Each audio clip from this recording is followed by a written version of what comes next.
Welcome back to You Must Be Woking, the podcast where we have honest and sometimes tough conversations on the topic of diversity and inclusion with her, Dawn Hurst. And him, Craig Richards. In today's episode, we're exploring the Worker Protection Act 2023, which amends the UK Equality Act of 2010. We will look at what it means for you as an employer or leader in terms of responsibilities, and also how it can impact your teams and your culture. So who better to join us in the studio than Tina Chander, our legal partner? Tina joins from White Hassel, where she is partner and head of employment law. She's qualified as both a barrister and a solicitor, and also heads up the firm's business group.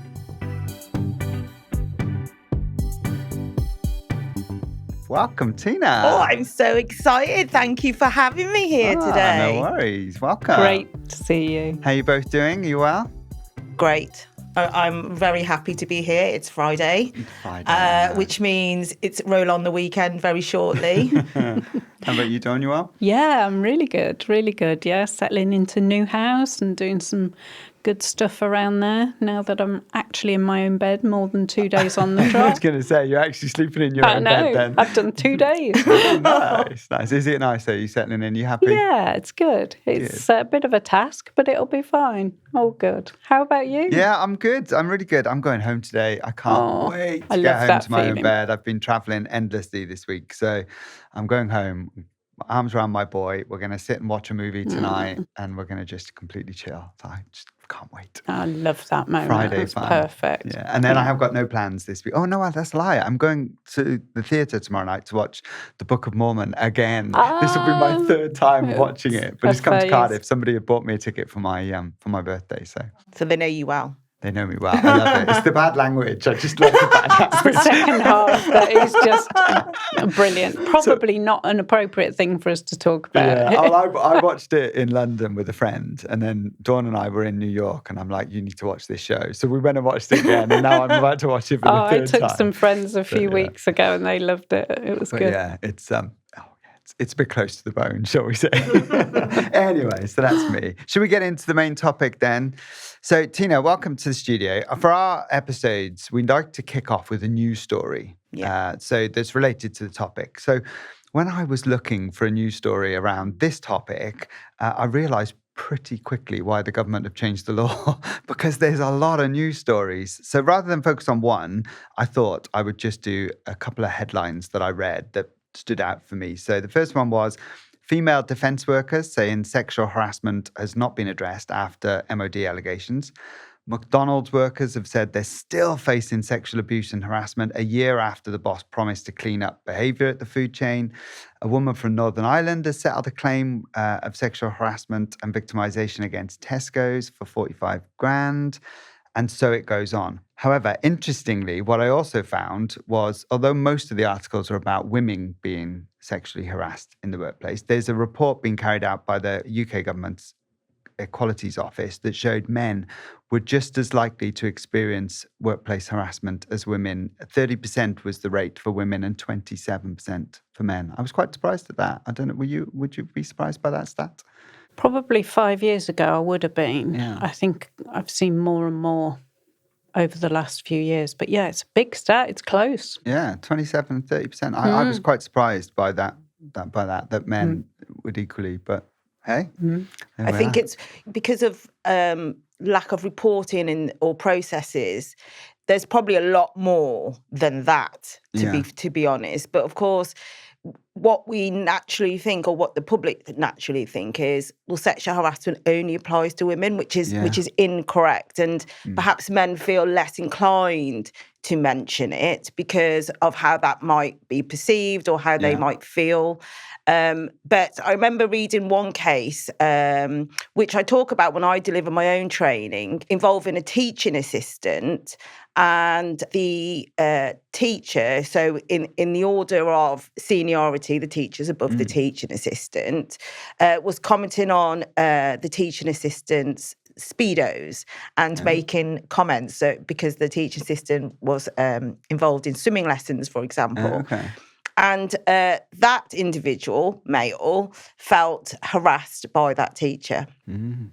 Mad, isn't it? I would say, and it interesting. makes sense when you say it like that, but I just hadn't given it a second thought until I was going through the statistics in this report. And I thought, oh, wow, that's quite interesting that it was so close. Now, I knew obviously it existed, but I just didn't realise it would have been that close for men. But And I think it's worth noting, and you're probably going to cover this, that this act is obviously a very, very watered down version. So things like that being highlighted are actually a massive step forward. yeah. Because originally this was meant to cover all harassment Correct. and all elements. And it now covers this much, in my view. Yeah. So we've got, at the moment, what an employer has to do is, and rightly so, prevent sexual harassment. So naturally, when you get a complaint, and we hope this happens, an employer will be all over it and they will investigate it. And if it stacks up, the individual is dismissed.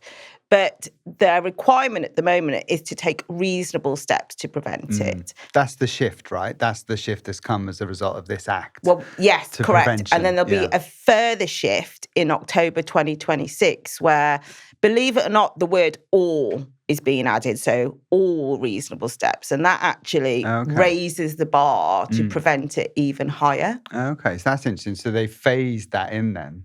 Oh. So the piece I'm really interested to, sorry, Craig, I know you asked the question, sorry, but I've got a real life question on a case at the moment. At what point does the employer's liability stop? So, for example, if it's a retail or hospitality outlet, if we've got somebody being inappropriate over a counter, how far does the employer's liability go?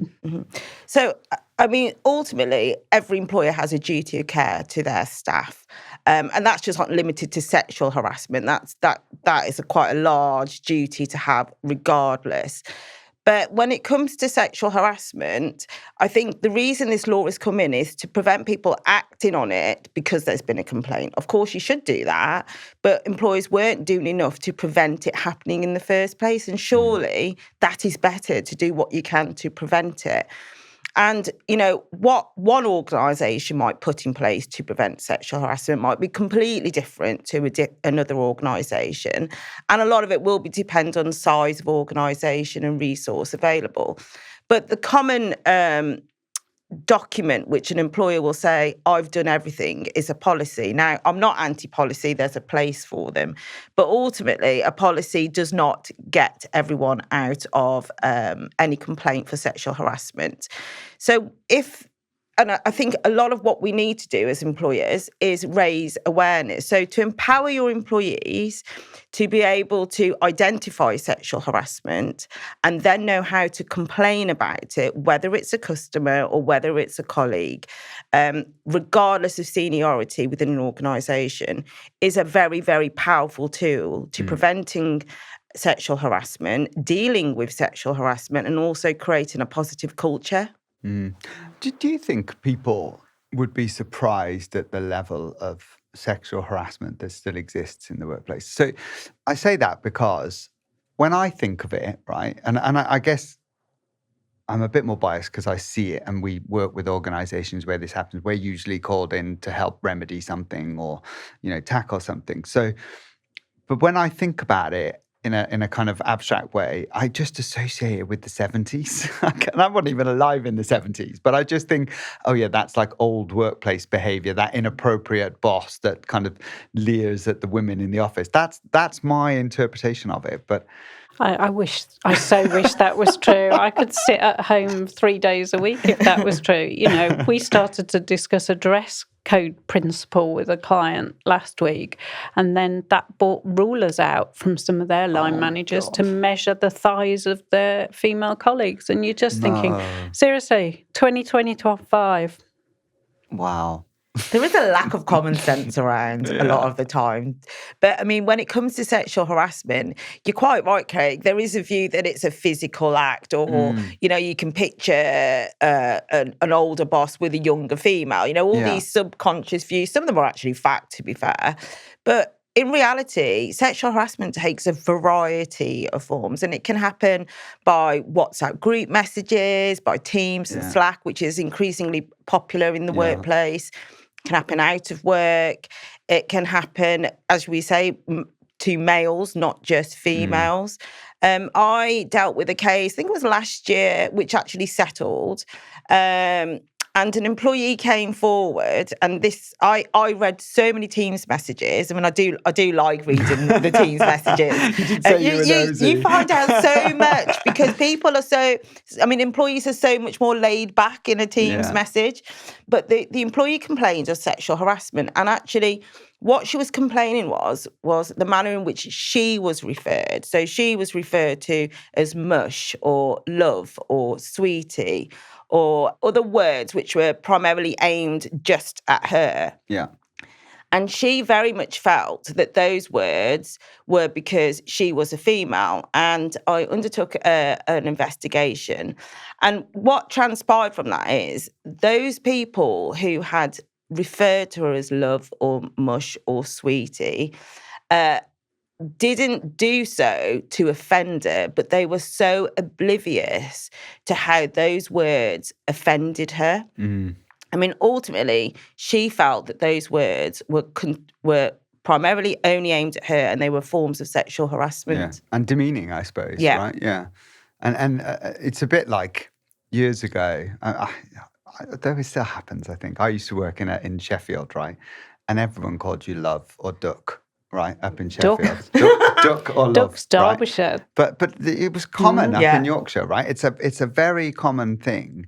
And there's no malice in that. It's actually just a term of endearment, isn't it? Right? But I remember being in a room when a colleague from London was like, if he calls me duck or love one more time. And I was thinking, oh, wow, you're really offended by that, aren't you? And it wasn't me, but I remember thinking, oh, God, I hadn't even given it a second thought. But don't you think that's a really interesting point? Yeah. Because where's the line? You know, at what point does harassment or sexual harassment become sexual harassment? Is it in the eye of the beholder? I think what I've noticed through my role is that, and again, via delivering training, is how little people know about what sexual harassment is. So we assume that because we have a specialist in these areas, that it's obvious, or you must know that that's sexual harassment, but that's absolutely not the case. And people will very often feel, because it was meant as a form of endearment, or because they've previously always got on well with that colleague, that it can't be sexual harassment, which is ultimately not correct, or something that's one-off cannot be sexual harassment. Again, incorrect. And then the good old banter, which always, is here to stay, banter.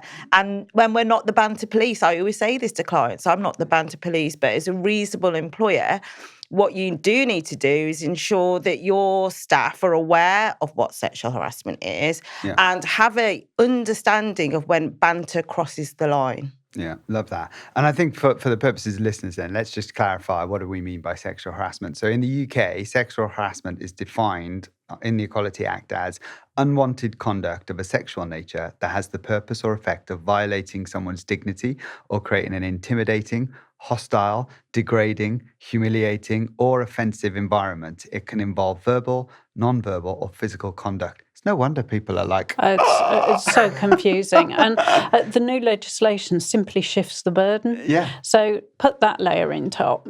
And that's the bit, right? So the preventative element of the new act is an anticipatory one, which means that employers should anticipate the risks of harassment in the workplace and take reasonable steps to avoid them, rather than waiting for an incident of sexual harassment to occur and then taking reactive steps. That's really hard now. And if it's going to change again in the future, even harder, that's going to be even harder, right? But this is the point. The reason for my question earlier was this employer's liability. At which point are we into third-party harassment? Because, I'm talking about across a bar, for example. So let me give you an example here for a second, right? Because when I read that, it made me think, oh, okay, this anticipatory one. So if I work in engineering or manufacturing, should I anticipate the sexual harassment is going to be more prevalent and therefore I need to do more than perhaps the bank down the road would need to do, right? So there's a varying degree there that it might be more prevalent in my organization because I'm in a traditionally male-led environment, or is it more prevalent in the bank? And then I just sat there thinking, no, that can't be the case, right? Because I'm going to use the example here of the UK Parliament, right? So you've only got to Google it. It's in the press. It's been in the press a lot that sexual harassment or the culture of Parliament was described as a predatory culture, massive issue. Dame Laura Cox did the first report into the behaviours there, and then subsequently things like the Independent Complaints and Grievance Scheme was created in order to try and manage that reaction process of what, people raising complaints and grievances about that. But so that can't be the case, can it? Where that one organisation has to do more because maybe they're a predominantly male-oriented organisation. It's so hard. How are employers meant to know the difference, what they should be doing? I think, certainly in my experience, there probably is more harassment in certain sections of society, and that can be for example, let's take the construction industry as an example. The construction industry is definitely trying to promote more females in the workforce, and that's fantastic. But they are a largely male-based workforce, and so their level of banter might not be appropriate for what I would want to hear if they're talking about something that happened over the weekend, or they're talking about something down the pub. And these conversations happen amongst groups of people, and everyone thinks it's fine. And I had a situation with a construction company where a female was overhearing. She was overhearing weekend antics, shall we put it. And she was offended, and she went to her HR manager, who basically said, but you do work in a male environment. So, with this act, it should hopefully stop that sort of response, because it puts an obligation on the employer to put something in place to prevent it, whether they like it or not.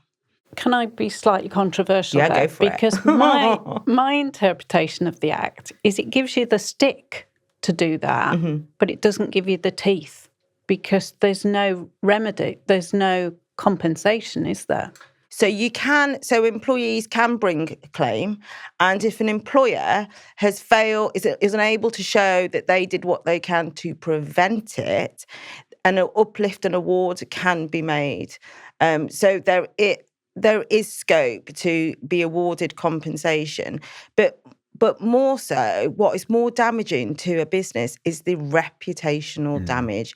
Who wants to be known as a business? And you've talked about some, well-known brands that are continuously being featured as employers that need to do more or haven't done enough. You don't want to be one of those employers. No, I think there's some real... The challenge I've got, and I'm a practitioner in terms of advising clients from the corporate perspective, often not necessarily the legal perspective. And there are so many nuances in this piece of legislation that are open to interpretation. I think the reality is, though, when we see more cases brought under the new Act, what we'll start to get then is a precedent of what defence will employers will be deemed acceptable from employers. Because at the moment, when I talk to clients, they're saying, okay, but how do I know what's enough from a prevention perspective? So, let's take your example of the construction sector. Is a policy with some training enough, or should they do, a behaviour code, a policy, training, plus this, plus that, plus the other, right? There's not enough in the information at the moment that says this would be enough to cover me. So employers are kind of running in the dark a little bit. And that's, if then you compare that to, so that's across construction. How do I go down the road to the bank? And should the bank be doing training behavior codes, training policies? like what's enough? And I think at the moment we don't know. And it's only when judgments start getting made on this act that we'll start having a bar that's set that says, okay, beat that and you should be okay. Yeah. I mean, from my perspective, I don't think less is more in terms of what to put in place. You cannot be faulted for being overprotective, but you certainly can receive high criticism for no protection. And, you know, and you might see this as well, Dawn.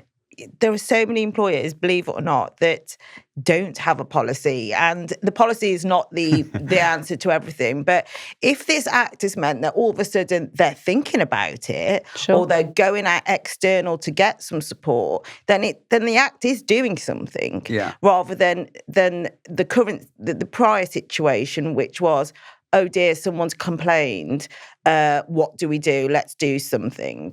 Or oh dear, someone's complained. That person can't have done that. They're brilliant at their job. They get on with everyone. So, I would like this act to make employers stop, think.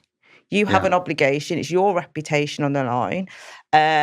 Your ability to retain your staff, to have a brilliant culture, to have a great reputation, very much concerns this act as well. Yeah. No, I love that. I love it. And I guess part of me wants to kind of shift then the dial a little bit to say to organizations, okay, ask yourself what are the kind of things that you should be doing outside of getting a bar to meet, right? What are the things that you can do in the kind of meantime? And one of the things we talk about quite a lot with our organizations is the speak up process that you have that exists. And there's lots of things we'll come back to in a second, but I just wanted to share a few stats that I got. So there was a survey that found that half of all employees do not report workplace sexual harassment. A survey of retail staff found 9 out of 10 young women experienced it in the last year. Women in precarious contracts such as 0 hours or agency work are usually more likely to experience it, but less likely to report it. So I think that whole reporting thing, if employers just nailed that would be a real big help, because one of the things that we find is they'll have a reporting mechanism and they go, we've got one over there. Nobody knows what it is. Normally go to HR. Exactly, yeah. Go and talk to HR or go and talk to your manager. Yeah. Okay, what if the manager's the one doing the problem, right? So there's a bit of that. A proper speak-up process is sensible. But further than that, part of the reason people don't engage with whatever mechanism you've got for speak up is because they don't know what will happen when they do, right? So there's a fear of, will there be a consequence for me? Will I be known as the disruptor? Who will I talk to? So when I ring that number, who's going to pick up the phone and what will they do with that information? Will it go straight to my line manager? And if he's the one doing the problem? So we need to help people understand, A, there's more than one mechanism, and B, what happens when you do engage with it? What will the process be? Who will I speak to? What will happen next? What will then happen? What will then happen? And if we do that, much more people were more likely to tell us if there's a problem. And therefore, we'll know the level of work we need to do pretty quickly, because we'll know if it's a big problem or if it's a one-off, two-off incident. I think what you're saying, I mean, I agree with. I actually commissioned a survey myself in 2023. It was a nationally representative survey of, I think, 2,183 or 85. Don't quote me on that. But and one of the questions that I asked was around bullying and harassment and the reporting or lack of. And from memory, I think it was like a whopping 62.5% of those people said that they wouldn't report. And there was 3 primary reasons. And it was not knowing how to report, not being believed, and a fear of retaliation. Yeah. Yeah, absolutely. And I think this is where, when we come back to those basic scenarios that we're referring to, the big stuff actually is relatively easy. If somebody's pushed you against a wall and touched you inappropriately, we're pretty clear on that. But there's some really grey areas in this, isn't there? And I think that fear of retaliation is also, am I going to be seen as that snitch? Yeah. Am I going to be seen as not being one of the boys? Yeah. And will I not get my promotion? Exactly. Will I be the next round of redundancies? Yeah. Do I do everything that stereotypically says I'm female? Mm-hmm. The fear of reporting is a significant issue, and I've spoken to employees in the past when they've got a problem, and they start off with saying, in 20 years, we've never had a tribunal claim. I think they're expecting a round of applause. I'm like, well, that's great. I'm really pleased for you, but you do have one now. I love that when clients go, we've never had a speak up. Have you not? It's not necessarily a good thing. Yeah. And, and I think to myself, well, if you haven't had a complaint, that is actually a good thing. But they've never actually explored whether there's a reason why they've not had a complaint. It's because people don't want to report, or they've got fear of reporting. No trust. And lots of people will leave their jobs to avoid complaining, and that's really sad, isn't it? 100%. Yeah. We see it quite a lot when we do analysis of attrition for organisations. So we'll look at an organisation's exit interviews and reasons for leaving and stuff, and you can do a bit of an analysis on that, and then you see in there, or not comfortable with my management or whatever. Yes. And then one of the things that we do for organisations when we run their exit interview process for them. So most people do an exit interview when someone announces they're leaving or just after they've left. Mm-hmm. We say you should do an exit interview when they tell you they're leaving, so that you can try and stop them leaving, so you retain the talent, so you can have a short opportunity. And then the best time to do an exit interview is about 3 or 6 months after they've left, because at that point, they would have passed their probation in their new job. They'll be quite secure, and then they'll tell you what they really think. And that's where you get some real rich information. And that's where we get a lot of that knowledge about what happened. Why didn't you report it? Well, I wasn't safe. Why? And now I'm safe in my new job. I can tell you everything, right? So we see that quite a lot, and exit attrition is a really good source of that information for I like the idea of doing it 6 months post departure, because I've dealt with allegations contained in exit interviews, and but I've also and there's two types of employers. The proactive ones that will say, this is terrible, let's get some external support in. And there'll be the other employers that are like, he or she was trouble anyway. They weren't really performing at their job. Let's just put that in the archives. But the exit interview process, I don't think should just be limited to a form. No. Some employers will just ping a form. You should have a conversation. Absolutely should be a conversation. They should be a trained interviewer Yes, to do I it agree. properly. So often I've seen the HR apprentice be asked to do the exit interviews. And if anybody's going, so this happened, they're going, all right. Right. They don't know what to do with that info. The question is, it's such a valuable tool. So I want to get your opinion, right, on loose women. Because society, I think, has moved on a little bit, right? And it wouldn't be socially acceptable for a man in an office or in an environment like that, for a woman to walk in the room and go, whoa, look at her, she's amazing. But loose women do it to men when they go on their set, right? They go, oh, David Beckham's coming on, all of that kind of stuff.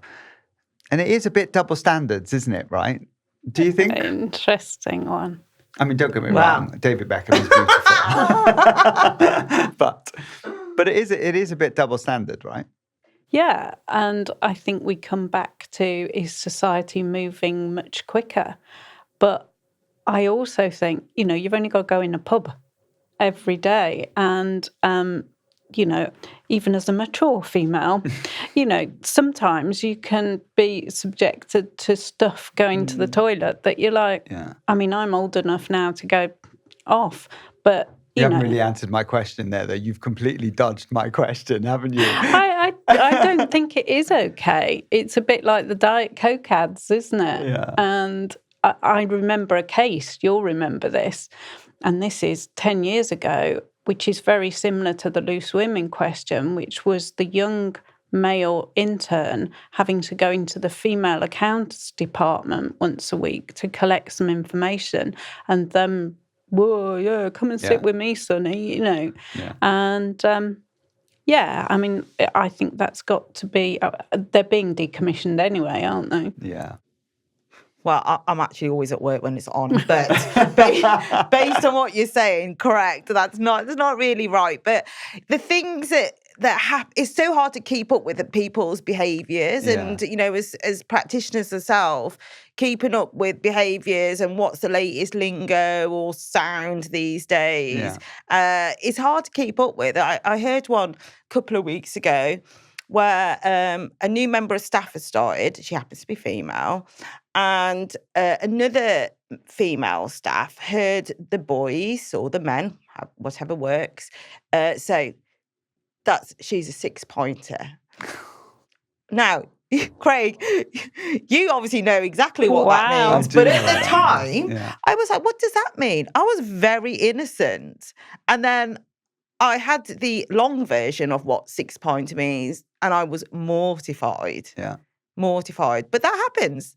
Oh, yeah. Oh, that's tame, to be frank. Yeah, I mean, it's so bad. I was going to say some of the circles I mix in, but then decided not to.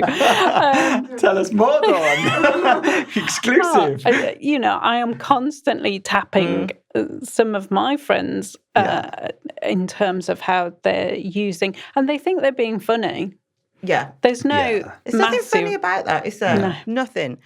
And it is interesting, though. There is this kind of, there is a kind of double standard, I think, in and it isn't just I'm using loose women and being obtuse to make the point, but actually there are some double standards. I've seen it in the workplaces that I've worked in and stuff, and it just isn't acceptable. Even on building sites now, men would be disciplined if they were wolf whistling at people on building sites these days, right? It is not acceptable, I don't think, in the mainstream. But I think men don't want to always feel targeted. And I wonder sometimes if employers are more likely to not address a female group or a female. But I think that's saying, woohoo, you look fit today, or, something like that to a man. But it can be same sex. I had a situation, I've just mentioned, I've moved house recently, and my house is literally on a construction site. I've got 3 houses away from me, they're still building.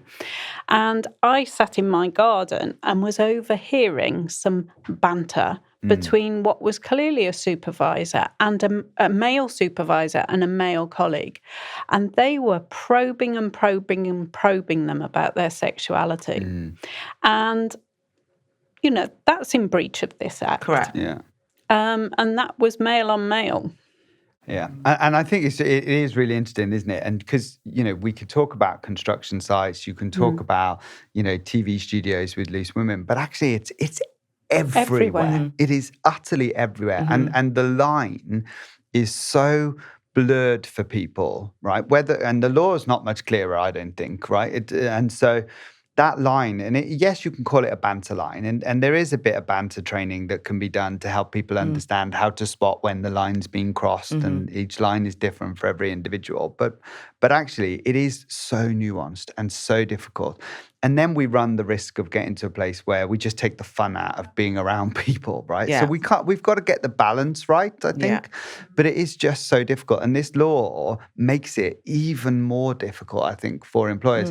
Now, in some circles, people would say that's a positive thing because more does need to be done in this space. And I would agree with that. But in other circles, then people are saying, but we still don't know. It's not clear. It's not helpful to us to get to that place. And I kind of keep coming back to this. When will we get something that makes it really clear that this is acceptable, this is not? This is acceptable, this is not. I'm not sure I want to work in an environment where it's like completely sanitized. But from a legal perspective, I think there does need to be some guidance for employers to understand that that's good enough, that's not good enough. And there's some similarities between what you're saying and some of the other acts that are out at the moment or in consultation. And I think you're right. And I think this is where we overcomplicate things. Even that definition of what we're talking about, we work with this all day, every day. I would want to ask 100 questions on that definition. Yeah. And, we do this for the living. The average person who's doing some temporary work somewhere wouldn't have a clue. Yeah. No, definitely. And I guess the other bit for me as well is we've talked quite a lot about, is it just men? Is it women? Is it, what does that kind of look like? And we've talked a bit about the people reluctant to speak up and processes. But why do people continue to do this, right? Because it's not a secret that this stuff isn't acceptable anymore, right? And so for those individuals that are crossing that line and regularly crossing the line, because we know they exist, we deal with these cases daily basis, you deal with these cases on daily basis. What do you think is driving that? Why do people still behave this way? Because society has moved on a lot from that picture I painted of the 70s, hasn't it? Has it? Has it? Yeah. Well, but why then is it not moved on? What do you think? To be honest, that's a question I wouldn't be able to answer, because half the time I have no clue why these people behave in such ridiculous ways and create that behaviour or undertake that behaviour and make someone feel a particular way. I do sometimes, no, not say sometimes, I do believe that there is a misconception as to what certain behaviours constitute, that they constitute bullying or they constitute harassment or they constitute discrimination. And I genuinely mean that, because a lot of people it would never have crossed their mind that behaviour means that, or that behaviour could lead to that complaint. So, but then you have got that section of people who are genuinely undertaking that behaviour knowingly. Yeah. And they're the dangerous ones. But I think that in itself is interesting too, isn't it? Because if we look generationally, and I'm not using the generation argument here, but even my generation would use words or descriptors that would now contravene this act. Sure. So, I wouldn't think twice to say to somebody in a pub, "You look great." Yeah. But we can't, and what that means often to people of my generation is, well, it's political correctness gone mad. Yes. Therefore, the behaviour comes from a pushback against that political correctness. I know people in my circle who will deliberately use words or say phrases because they don't want to be policed by this stuff. And it's not done with malice, it's done for effect. And there's a lot of jest, isn't there? So people think something's funny that's not funny. People behave in a way because, last week they laughed and this week they're not laughing, right? And it's I think when we're doing training and we're supporting organizations on this, a lot of the time people don't understand that. Well, why was it okay last week and not okay this week, right? Or well, I didn't know that was harassment. Am I allowed to say? Can I say this anymore? Yeah, so there is a bit of that. There's a lot of education, I think, that's needed around this space to help people understand that. But we need to be careful we don't do that education in a way that sanitizes things. Correct. Because I think that would be such a shame for organisations. And nobody wants to be a fun sponge. No. And bring the mood of an organisation down. But I think the way around it is to flip it and put in place awareness training and routes to complaint to improve. It should actually improve the culture, because it's actually worse if you've got people that won't say nothing because of all the reasons I've cited earlier, or just because it's just not the done thing. You just don't complain, which is clearly not okay. Yeah, and I think in the last 5 years, maybe a bit longer, 5 or 6 years, things like the MeToo movement has meant that this has become much more mainstream. And of course, there's a bit of resistance from people going, oh God, another thing we can't do, can't say, all of that. But actually, that created quite a big movement, particularly for women, saying, it's not okay, and I'm going to speak up, and I'm going to say something next time something happens, or even going historically and talking about things that has happened in the past for them. I think that's made it definitely much more mainstream, and probably why the government are taking a bit more action. But I think that's helped to raise the level of awareness and encourage people to be more vocal. I don't disagree with that at all. And I don't disagree with what we've talked about, the loose women, blah, blah, blah. But are we clear? No, I don't think we are. No. Because I'm not clear. No. And are you clear? So, but as a lawyer, what I can do is look at something and say, you could have done this, or you could have done that. and on the balance, it should have been. But that's different from what should I do to start off with. Yeah. That's completely different. Exactly. So we'll come on to that in a second, because then we can talk about, okay, so as a foundation, what can people do? But before we move into the so what bit for employers, I just wanted to share with you, because this, obviously, we're talking about the legislation in the UK here today and this shift in the legislation. So I was just doing a bit of research on, outside of the UK, what are some of the big stories? And the top 5 corporations in the US sued for sexual harassment in the last 10 years. Any of you hazard a guess? Some of the names? Donald's, obviously. No, he's not in there. No? No. Interesting. Google. Okay. 2018, right? So they had a $90 million lawsuit about sexual harassment. And then after that, when the news broke, all their employees went out around the world, went out on strike in order to force a change in culture. Do you remember that? I do. I remember that now, but I didn't at the time. So Google was one of them. 21st Century Fox. That one was less of a surprise to me because of the TV, connotations industry and stuff, and that becoming more vocal after MeToo. But that was a $20 million suit for one of their anchors, Gretchen Carlson. Ford Motor Company. Automotive. Yeah. $32 million case and holds the record for the most claims in the motor industry. Fascinating. There was another one with Ralph's grocery chain. They've paid a few $1 million in claims. This one was quite a sad one, though, but they also then faced a wrongful death lawsuit because the family of a manager who took their own life after being subject to sexual harassment then filed a wrongful death lawsuit against them as well. So that was quite a significant one. And then the one we've already talked about today, or we briefly talked about it, which is the biggest one. Anybody guess what it is? McDonald's. That's what I meant. Donald's. Yeah.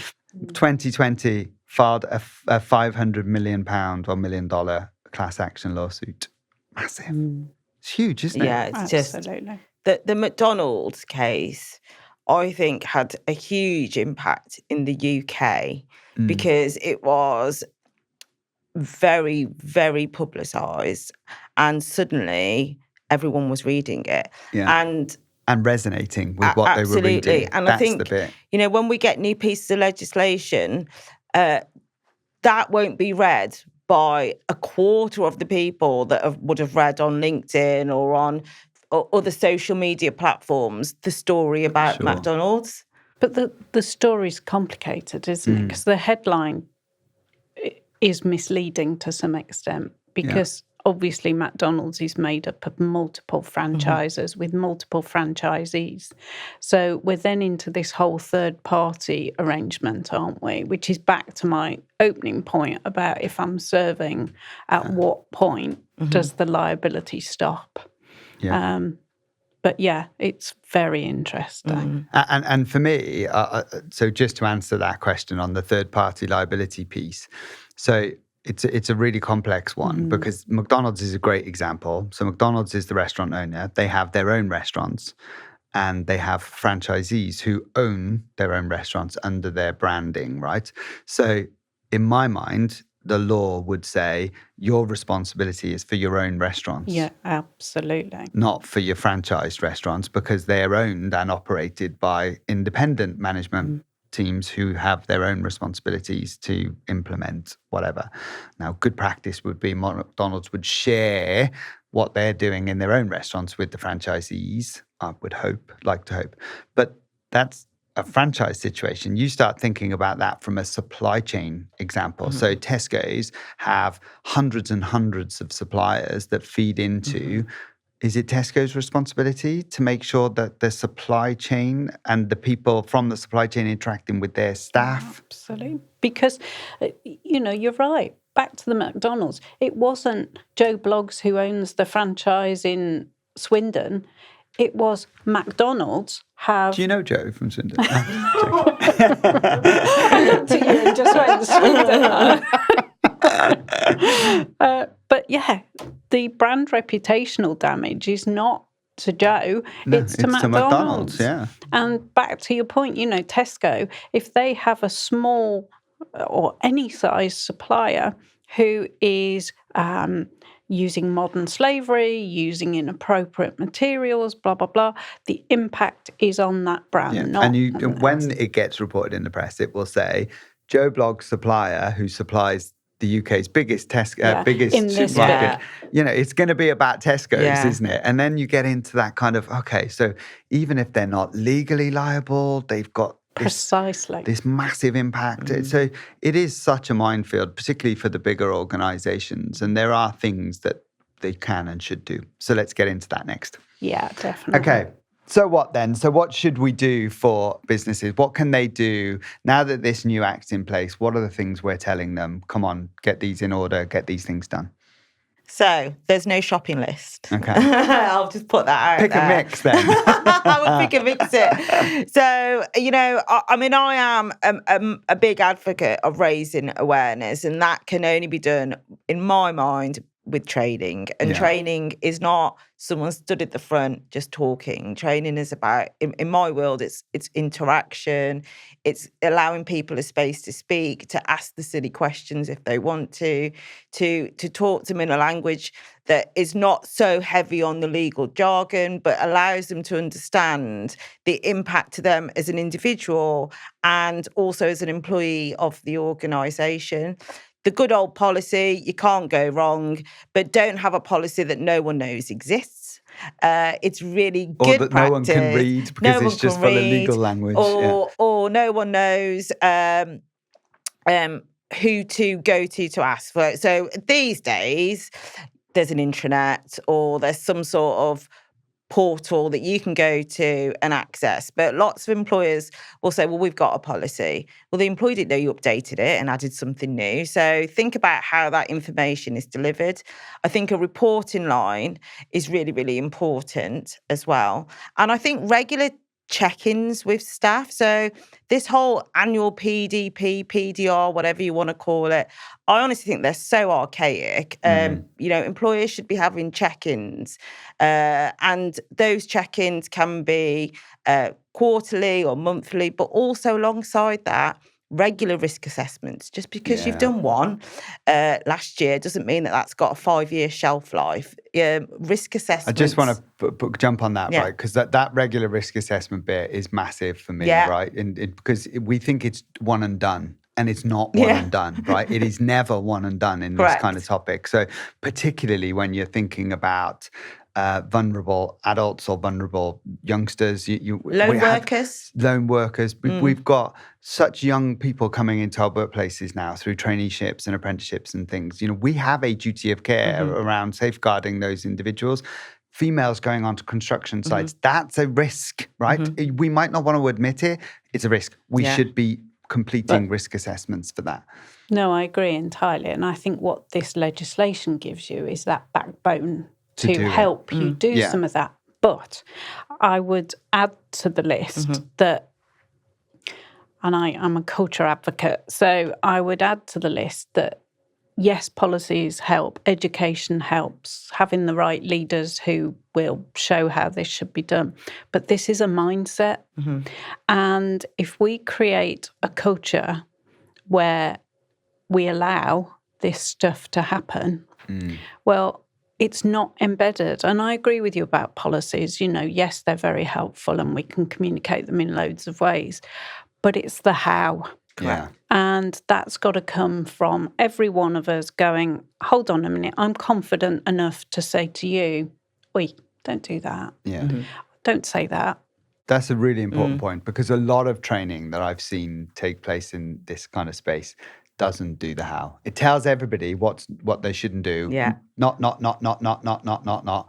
But they don't say, do that instead. Yeah. This is how you do it, right? This is how you behave. This is what you should do. And I think that's massive for any training, not just this, but any training. And you can't just tell people don't do something. You have to give them something else instead, right? You have to help them understand what's wise. I guess the only other one that I would add into here and this list for employers is around engagement. You need to regularly engage with the people to understand if there's a problem that you're not aware of. You can do that through focus groups. You said we did stuff, engagement surveys, but do it. That is important in order to demonstrate that you're taking a proactive approach to prevent. And if you're having regular conversations with your people around how they're feeling, how's things going, focus groups are a great one to do that. But yeah. I agree with you there, Craig. I'm a big fan of promoting engagement surveys and culture groups or other types of focus groups. But what I will add on the engagement point is employees are less likely to be honest if they have to put their name and it's going to the HR team. Yeah, agreed.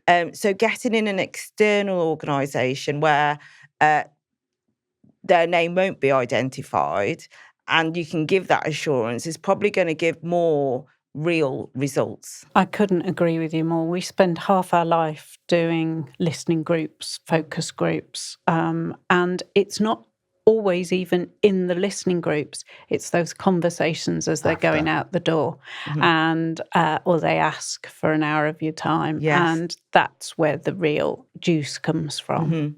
Yeah, absolutely. And then we shouldn't also forget if there is an incident and it's been rightly investigated, then and we discovered that sexual harassment did occur, part 2 is called a disciplinary process. So it's not okay to simply say we investigated it. That's the end of the matter. Any perpetrator or should be then progressed through a disciplinary process. The outcome could or could not be dismissal, but let's not have a situation where everyone's just expected to work back together as if nothing happened as well. Yeah, that's a great piece of advice. And that kind of facilitation of so what happens next is really quite important. Because interestingly, I guess, right? So I'm Craig. I've just made a complaint about Dawn because she's always harassing me, right? They've investigated it in the organisation. They found that there's a little something in there. Dawn's been through a disciplinary. She's had a warning, right? Do I have a right to know? Should you tell me that she's had a warning and is now on a disciplinary record? So in my view, no, because that disciplinary sanction is confidential to that employee. But what you should know is that your investigation resulted in a finding that it was upheld or it wasn't upheld and appropriate action was taken.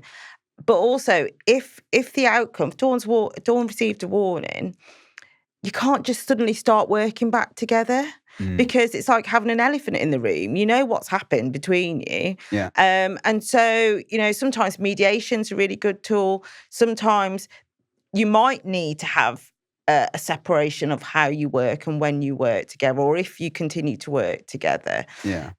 But just to go back to your point, Craig, if you raised a complaint, and this happens all the time, against Dawn's your line manager, and whilst that complaint's investigating, Dawn's still line managing you.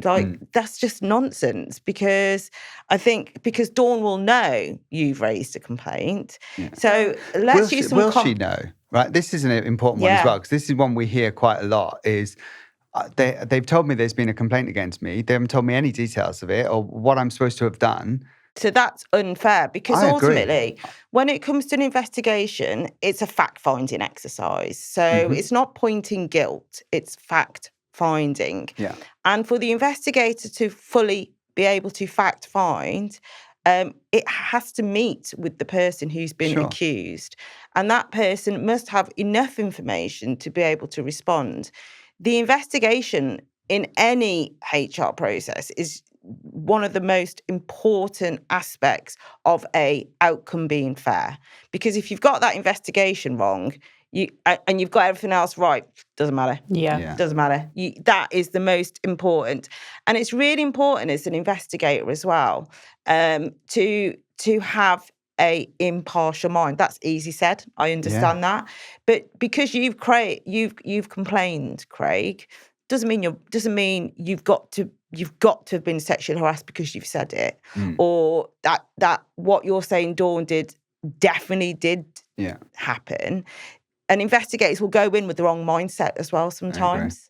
I think that's a brilliant point you make. I've just had that in a big program I'm running where the investigators had gone in with a guilty until proven innocent, and it completely destroyed a culture.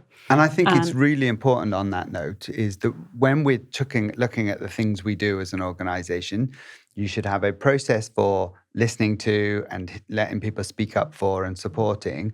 You should also have a process that supports the individual who's been accused through that process. Yeah. Because if they're proven through an investigation to not be upheld, like they're going to need some support. Yeah. It could be a really stressful time. And some managers are accused of things when they have said, I'm managing this person's performance, and now suddenly I'm being accused of bullying, harassment, or whatever that might be, right?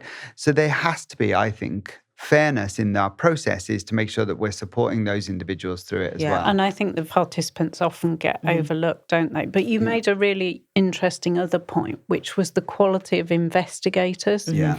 And this is something I get really passionate about because it is a skill. It is a skill. And it has to be taught properly. Yes. And, you know, again... questions can't be accusatory. No.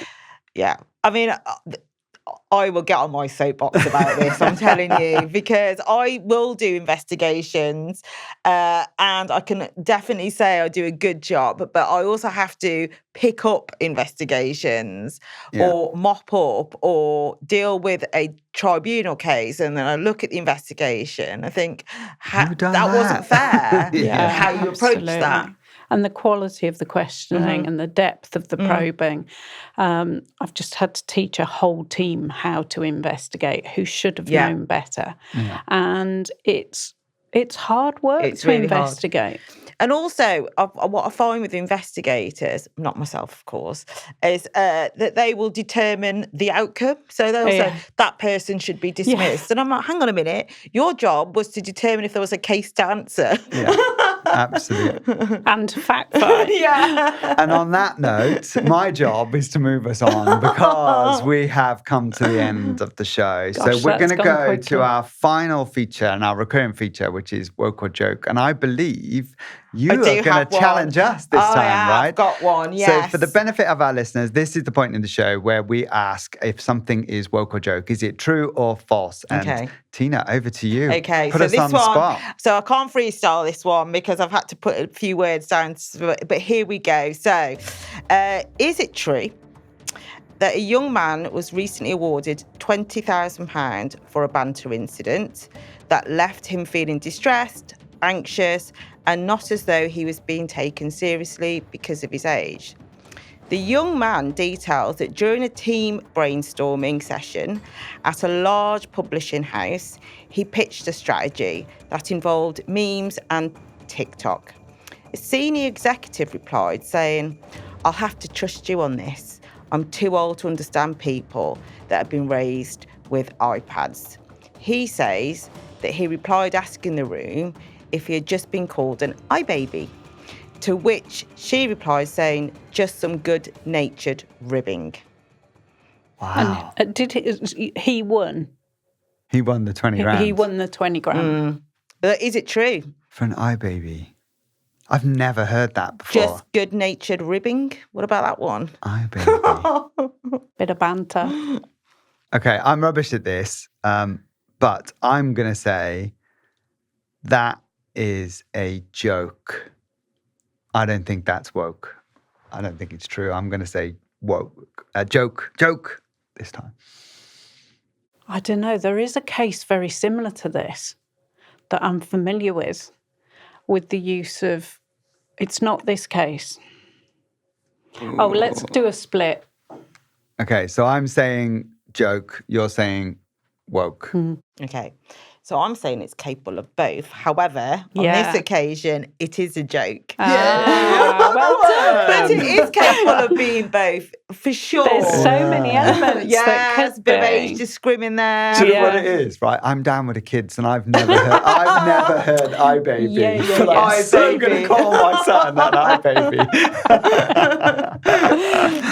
Brilliant. Funny. Okay, well, listen, that's it for another episode. Thank you so much for joining us. It's been an absolute pleasure to have you in the studio with us this afternoon, and we hope our listeners have got some good insights from it. If you want to have a conversation with Tina, how can they get in contact with you? So I'm available on LinkedIn. Just type in Tina Chander. I think I might only be the only Tina Chander. But obviously I can be contacted via my work, which is Wright Hassall Solicitors in Leamington Spa. Amazing. Thank you very much. If you or anyone you know has been affected by the topics we've discussed today, please know there are lots of places you can get support, and we've put some links to those organisations in our show notes from this episode. But that's it from us. Until next time, bye from me.